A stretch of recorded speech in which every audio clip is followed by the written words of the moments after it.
Good morning. I'd like to call this meeting to order. Thank you for joining us during our weekly MLS breakfast meetings. My name is Buck Stapleton, and I'm your July program chair. Okay, just a little bit about me.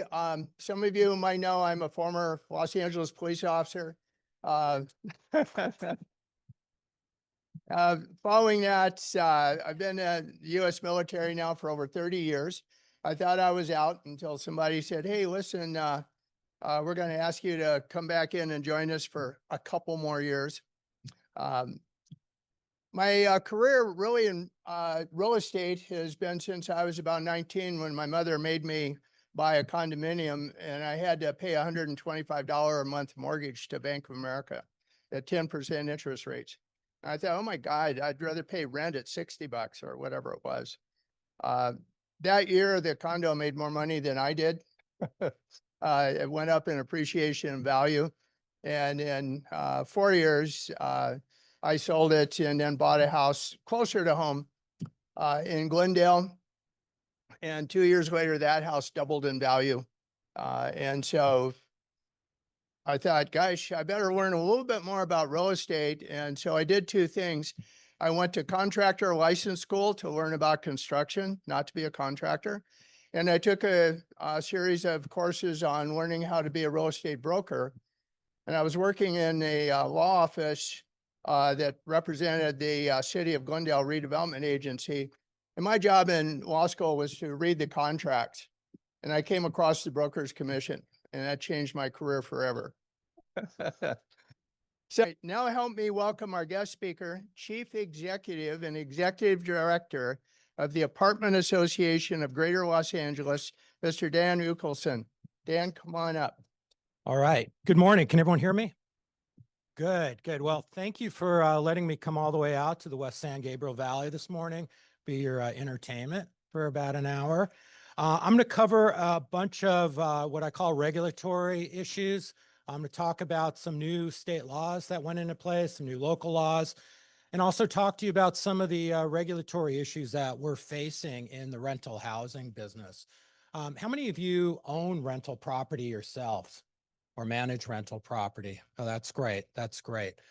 You're going to find that, or if you haven't already, it's a very fast changing environment. We're constantly getting hit left and right.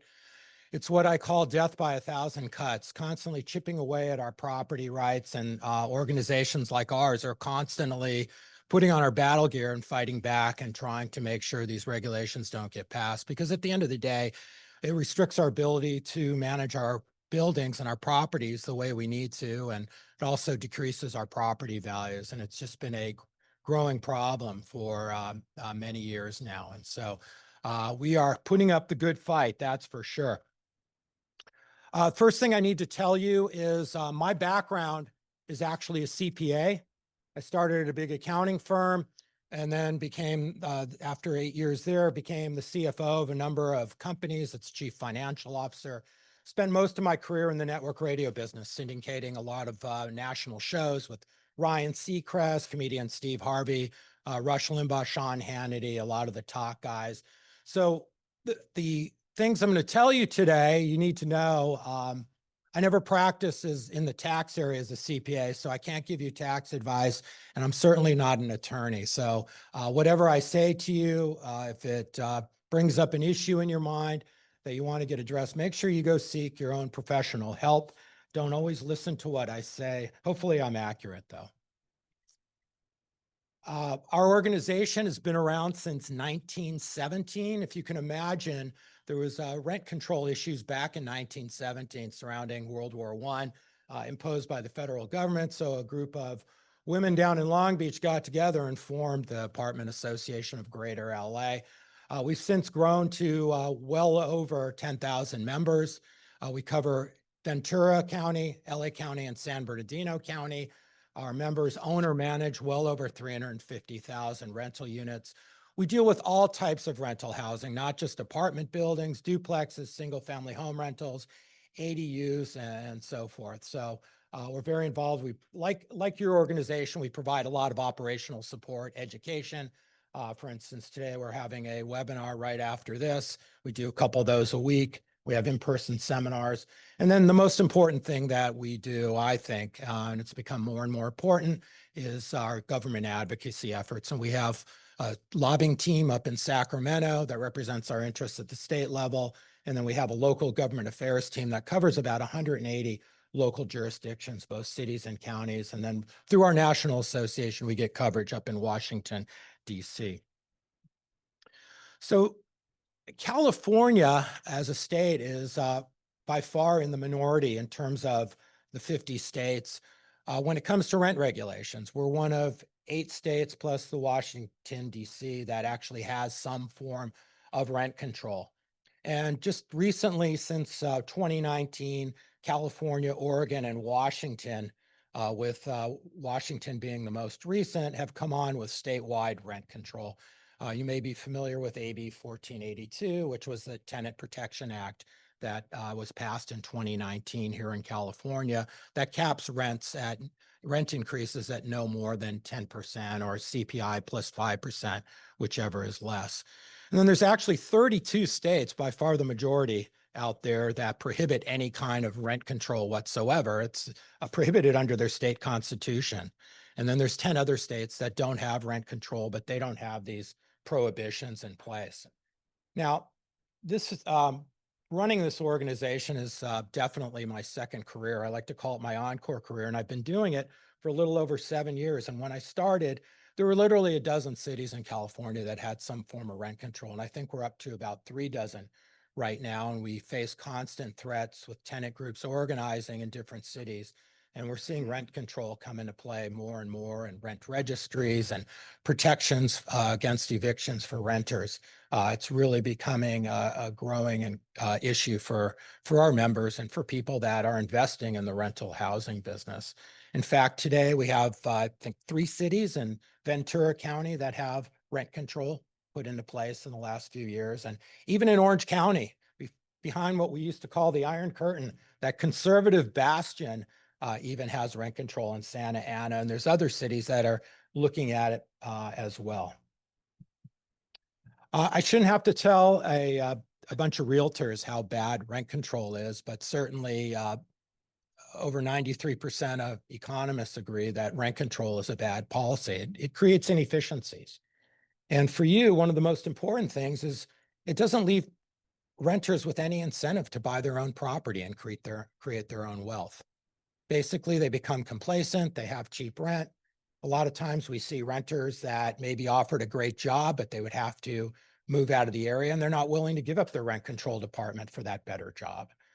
In other cases, we see single individuals occupying 3-bedroom apartments because long after their families have moved out and they may have divorced their spouse, or their spouse may have passed away, they're unable to leave those apartments because to rent a 1-bedroom may be more expensive. And so they just don't do that. And that leaves shortages for the next family that needs a 2 or 3-bedroom apartment to move in. So rent control definitely creates a lot of problems. We've had it in this area for nearly 5 decades now. And we have huge housing shortages. And because of those shortages, we have very high housing costs. So now I want to get into some of the new laws that you should be aware of. These became effective either at the beginning of the year. Some have been phased in starting in April and July. The first one is a bill that protects commercial tenants. Certain commercial tenants that are considered micro enterprises. These are businesses with 5 or fewer employees, small restaurants with 10 or fewer employees, or nonprofit organizations with no more than 20 employees are entitled to additional notices today that you normally have to give to residential tenants. Those notices include a 30-day notice of rent increase unless if it's not stated in their lease, or if it's more than a 10% increase, you have to give a 90-day notice. And if you don't want to renew their lease, you have to give them a 60-day notice. Very, very similar to residential rent control. Doesn't look to be a very big problem, this bill, but what I feel is this bill is going to be leading someday to rent control to be imposed on commercial properties. And there's a number of states it's been talked about. In Sacramento here, there's been some bills proposed in the state of New York. So eventually, I believe we're going to see commercial rent control. Assembly Bill 2347, this just gives tenants additional 5 days to respond to an unlawful detainer or an eviction lawsuit. The process, if you've ever gone through an eviction process here in California, it could take up to 6 months. And then beyond that, it could take 1 to 2 months to get the sheriff's department to come do a lockout. And during this time, our members have spent anywhere from $10,000 to $50,000 to deal with these issues. So this further delay is a major, major problem.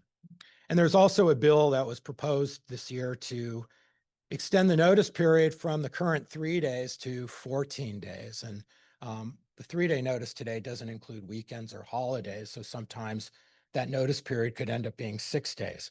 And then Senator Wahab would like to change it to 14 days now, which could be 17 days with holidays and also weekends.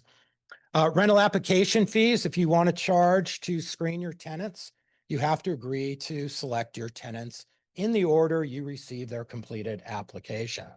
If you get 2 applications, one after the other that are qualified tenants, you can't use your discretion to pick which one you like best. You have to take them in order.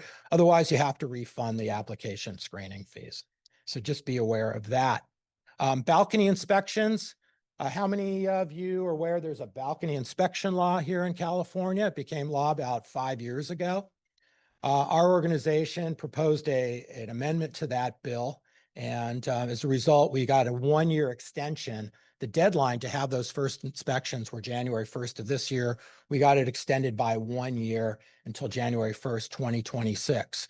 If you have clients or you own properties that have either balconies or any what's called an exterior elevated element, you need to get on it and have the inspection done. These inspectors, there's a lot more of them today, but they're getting very busy. And so you need to get that scheduled before the deadline.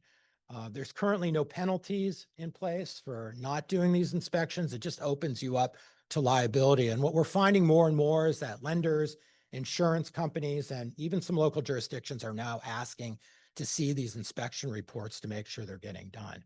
So any element that's 6 feet or more above the ground, made of wood, that extends outside the 4 walls of your building, that are meant for human occupation. It could be an outside staircase, a balcony, a walkway. You need to have those inspected by the deadline, and then every, I believe, 7 years thereafter. New bill, and this is going to be the topic of a webinar. I don't know if people are going to be sticking around to hear our webinar at 11 o'clock, but we're going to be talking about Assembly Bill 2747. What that bill requires is certain property owners, typically owners of a property that has 16 or more units on one parcel, or a property that's owned by a corporation or an LLC that has 1 corporate member. They never make this stuff easy, but very complicated. You are now required to offer to your tenants the ability to report their rent payments to one of the major 3 credit bureaus. And there's a number of companies that will do this service for you. It costs a little bit extra money. You can charge your tenants the actual cost up to $10 a month for the pleasure.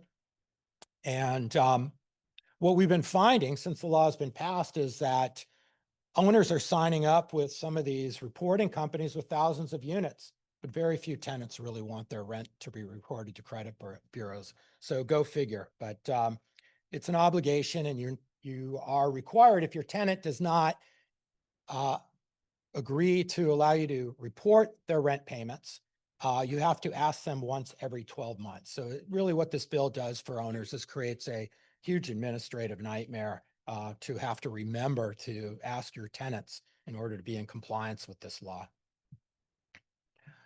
Security deposit deductions, starting July 1st, you are now required to take 3 sets of photographs when you rent your unit. You need to take photographs of the condition of the unit before your tenant moves in. When you are notified that your tenant's moving out, you need to go around and take photographs of any damages to the unit. And then once you've repaired those damages, or your tenant has repaired those damages, you need to take photographs again to prove that the work was completed. Then and only then can you make deductions against your tenant's security deposit. You could actually go ahead and make deductions irrespective of taking pictures, but your tenant could challenge you in court and you would lose. So need to be aware of that, Bill. If you have tenancies that started prior to April 1st, 2025, you merely need to take the last 2 sets of photographs. Obviously, the law wasn't in place when you rented it to them. And then if you have a tenant who comes to you with proof that they've been a victim of domestic violence, they can ask you to change the locks within 24 hours. If you're not able to do that, they could do it for you and charge you back. So again, that's a new law. That's Senate Bill 1052. And then there's a couple of new ADU streaming bills. The state government would like to create more housing, and one of the creative solutions they've come up with is to allow people to build units, rental units on your properties. Typically for a single family home, you could build a junior ADU, which is a ADU that's attached to your house in some fashion with separate entrances. And you could also build a garage unit or a separate unit on your property. You could also build 2 duplexes on a single family home property as well under state law. If you have a bootleg unit that's not legal, you don't have a certificate of occupancy, as I acquired on one of my properties, you can make them legal today. And it's very easy. And I did that. It took about a year, just about 25 grand of my money. But now I have a legal unit and my tenant can't mess with me and claim that he doesn't have to pay my rent. I already covered that. Security deposit deductions. Whoops, I went backwards. Sorry. All right. And then locally, we've seen a number of different regulations. Burbank just came out with seismic retrofitting. Claremont just passed an anti-tenant harassment law. And the reason I flag this, I know this is way outside of your territory, but a number of cities like LA City, LA County for unincorporated areas, many cities are passing these tenant anti-harassment laws. And what these laws entail is it gives you a list of actions a landlord can do, which would be considered harassment. Pestering a tenant to buy them out of their lease constantly and a number of other infractions could get you in a lot of trouble. And of course, in general, these tenant anti-harassment laws are one-way streets. They don't protect the landlords. I hear about our elderly members being harassed by their tenants all the time, and there's really no recourse. Well, we lobbied hard in the city of Claremont when it came up, and so we got a 2-way street on this one, and we're hoping to use that as the model in other cities. And for cities that have passed these anti-harassment laws, hopefully we can get them to change those as well. In LA County, get ready. They're looking to impose a requirement that we make our rental units cooling ready. They're looking at setting a maximum indoor air temperature of 80 degrees. We're not sure exactly what cooling ready means. Does it mean window air conditioning units? Does it mean central air? Does it mean ceiling fans? Does it mean curtains? We just don't know, but it's something that's definitely being studied. In fact, there was a rally yesterday of tenant groups pushing for some type of regulation. The tenant groups are pushing for central air, which is very problematic, particularly in older buildings that don't have the electrical capacity to handle that type of equipment. So we'll see where all that shakes out. LA County just lowered their maximum rent increase to 60% of the CPI. Fortunately, with our advocacy efforts, we were able to get an extra bump for small owners. So it's 60% of CPI plus 1% for small owners. And for any luxury unit buildings, they get an additional 2%. So at least we're able to get some relief on that, but it's still lower than what we would have gotten in the past. And there's been a number of responses to wildfire victims. In LA County, you have to allow pets if the person was impacted by a wildfire. They had a 6-month moratorium on evictions, which is still in place until July 31st. The LA County Board of Supervisors continues to extend the emergency order month by month. It actually expired June 30th. They just extended it through July 31st, and they've said that they're going to extend it another month at least, if not several more months beyond that. And then cities like South Pasadena and more recently the city of LA are prohibiting substantial remodeling as a reason to remove a tenant. Substantial remodel has typically been what's called a no-fault eviction. Tenant hasn't done anything wrong, but the unit may need a substantial upgrade. It may need plumbing, electricity, remodeling, whatever. And that was a basis for removing a tenant. In South Pasadena, it's no longer. Same thing in the city of LA. They just passed that. And it's also a law in a number of other cities as well. By the way, I'm going to make a copy of this presentation available if anybody wants it. So I'll send it over to Buck, and anybody who wants it can get it from him if he doesn't mind. And I also meant to mention, I have some magazines up here if you want to nerd out on the apartment business. One publication, Apartment Age, is from our organization. It gets published every month. And then we also have Units magazine, which comes out of our National Apartment Association, which is also chock full of great information. All right, well, that covers all the new stuff I wanted to tell you about, and also wanted to give you a heads up on some of the things that are being proposed, but at both state and local levels. This year, like past years, we've seen well over 3,000 bills get generated through our state legislature. And keep in mind, there's only 120 of those guys up there, and they just love getting their name on bills. In fact, there's so many bills that get proposed, the Speaker of the Assembly has limited bill introductions to just 35 bills per assembly member. And we still had well over 3,000 bills this year, so it really didn't help. In the past, it was only 50 bills. And these are working their way through the process. Currently, the bills are in the second house. They're started in the Senate. If they're Senate bills, they're now in the Assembly, and Assembly bills that started in the Assembly are now in the Senate, and they're going through committee review. And the governor has until October 12th to sign the bills or veto them. So if he doesn't do anything, they just become law as well.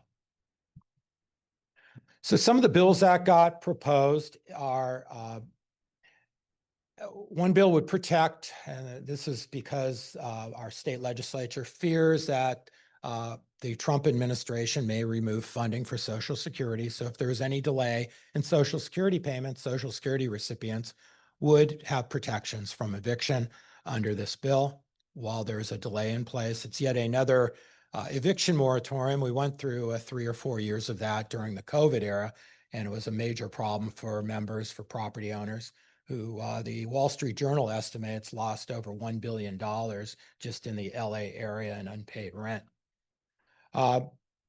Another bill is ones that require you to provide appliances. You need to provide a working stove and oven to your tenants, unless they are maybe a gourmet cook or own those appliances and want to bring in their own. You could mutually agree to allow them to bring in your own appliances, but you can't rent anymore. It's a habitability. It could be a habitability condition if this bill passes, that you need to provide an oven and you need to provide a working stove.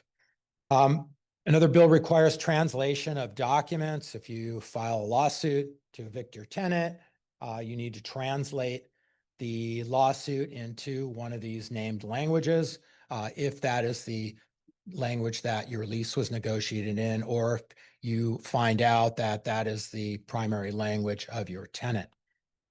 And then there's another bill by this Assembly member Lee, a declared Democratic Socialist. We're so glad to have him in the Assembly. He wants to put limits on single-family home ownership. No more than 1,000 single-family homes can be owned throughout the state.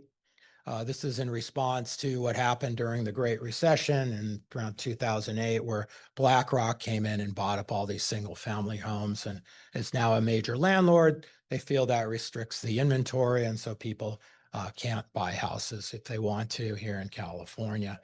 There's also a number of bills. Anytime you see these bills that are grayed out, these are bills that were proposed that didn't make it to the finish line and that are now dead for this year.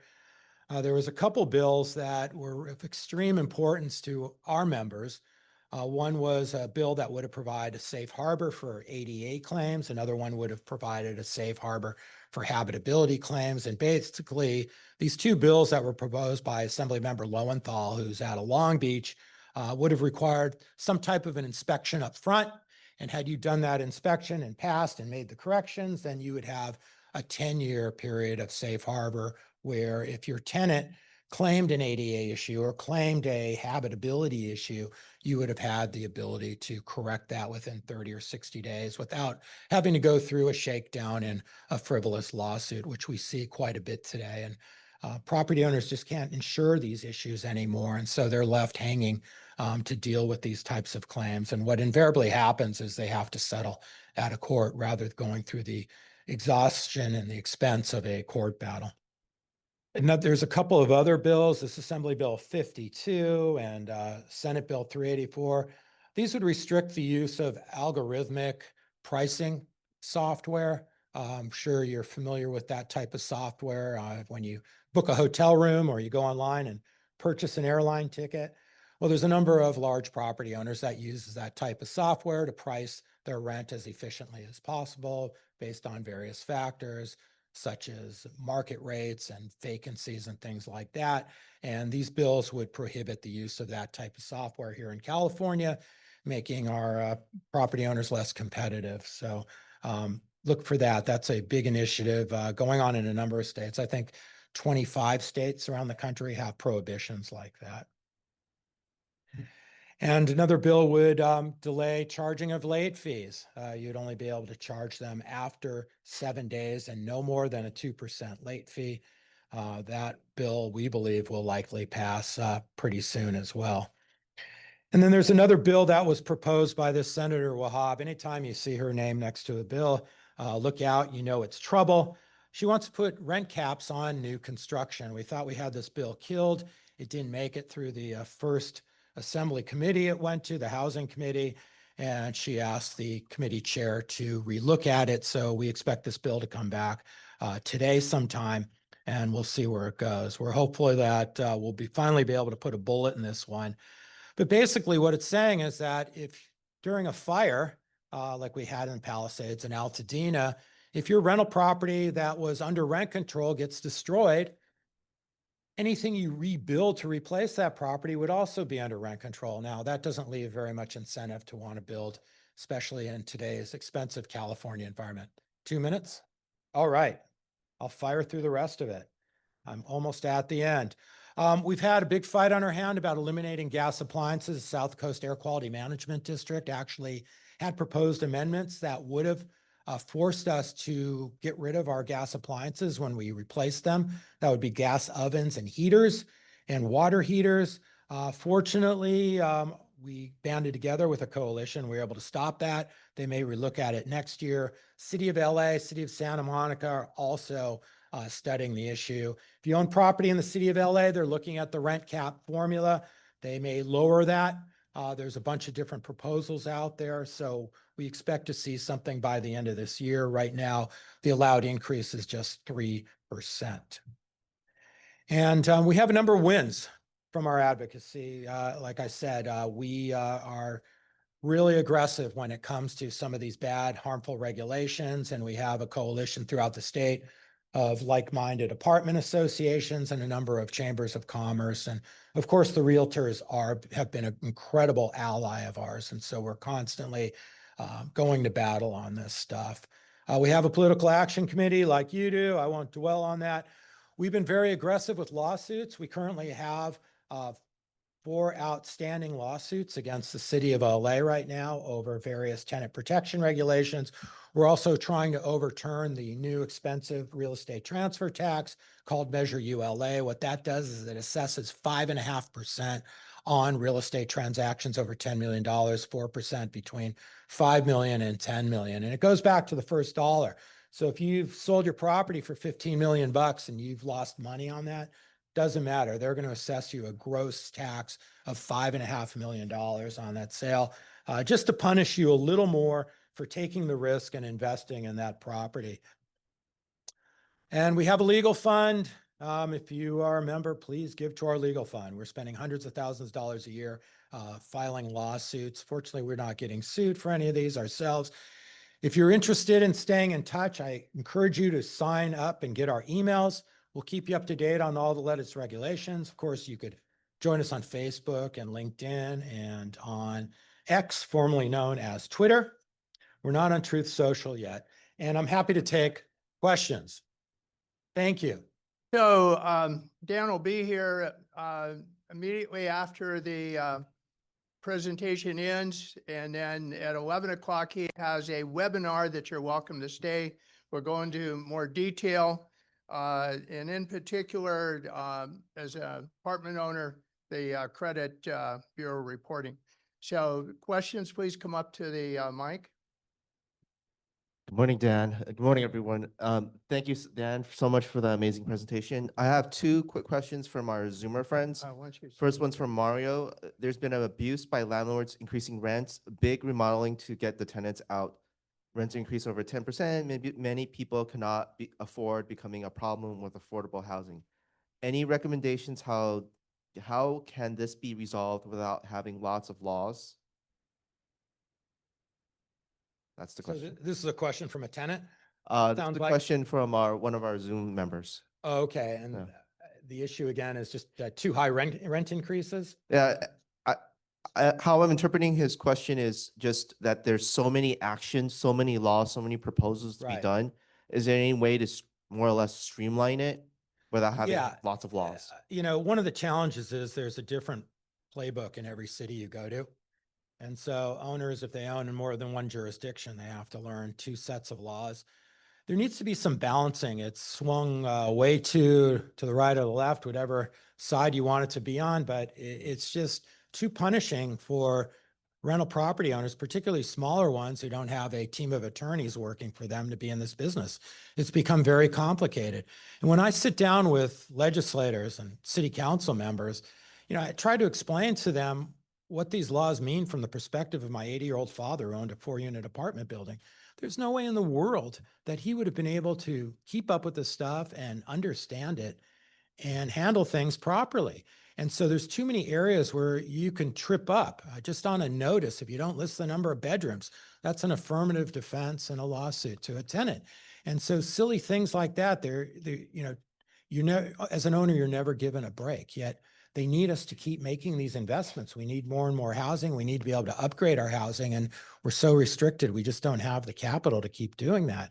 And people need to recognize that well over 80% of the rental property owners in the state of California are small owners. These are not necessarily corporate owners. People that own, you know, 10 to 20 or less units are the majority of owners here. Not the majority of units, but the number of rental properties. Okay, thank you. The second question from our Zoom friend is from Janice Shin. Could we have a copy of your awesome presentation? Yeah, no, I'll send it to Buck right after this. Yeah, Thank you. absolutely. Happy to do that. Hi, Mr. Yukelson. Thank you for your presentation. Sure. There's so much to cover. As far as the no pets policy for landlords, the Assembly Bill 2021 is 2216. I'm hearing was defeated that restricted the landlords from having the no pets policy. Clarification on that, just a little confusion. So do they have the right to say no pets or not? So you have to be careful with that. I mean, you can say no to pets, but you can't say no to service animals or emotional support animals. And a lot of times what you're dealing with is you're dealing with a tenant who comes in and says, I need this rabbit or this stork for emotional support. I mean, you get some of the craziest animals. Now, if it is emotional support animal, it doesn't mean the animal is allowed to misbehave, and you could deal with those issues as well. And you're also allowed to ask for some type of proof. The laws have tightened up a little bit in California. In years past, a tenant could merely get a letter from their religious advisor, or somebody who's really not a psychologist or a psychiatrist. Now the letter that they give you as proof has to be from somebody who's treated them for at least 30 days. They have to be licensed in California, so you can't go online and buy some type of certificate from out of state to say that you need an emotional support animal. That led to my next question, because I heard that you cannot ask for documentation for service animals, but perhaps you can ask for the ESA animals, which is the emotional support animals. Is that true? Or you can ask them, what is it? You could for? ask what service the service animal provides to your tenant if it's not obvious. So Okay. obviously, if they're in a wheelchair, or you could tell they have a hearing disability or a sight disability. You're not going to be asking them for proof or what their disability is. But Mhm. if it's not evident, then you could ask what service the animal provides. Okay, so then the documentation you cannot ask for. Not No, not if they're handicapped. I wouldn't even go there. I mean, there's HIPAA laws. So you just want to be careful with that. Personally, my feeling is that when I allow pets in my rental units. In fact, for the last 20 plus years, I've had a Saint Bernard and currently live in my apartment building. And so I'm happy to allow pets. What I find is I get very responsible tenants and they stay a lot longer if you allow pets, but that's just me. I know not everybody is a responsible pet owner, so you do need to be careful. Okay, on behalf of the West San Gabriel Valley Association, I'd like to thank our guest speaker for a very informative presentation. Please, he will be here immediately after, so if you want to remain seated, he'll take some more questions. And then at 11, he has a very informative update that the education, Pauline will coordinate, and I'll go from 11 to 12, but it's in person only. It's not going to be on Zoom and it's not going to be recorded. So, Dan, if you can come over here for a moment. Please join us next week, July 17th, as we host our calendar forum. Thank you for joining us today. Have a wonderful rest of the day.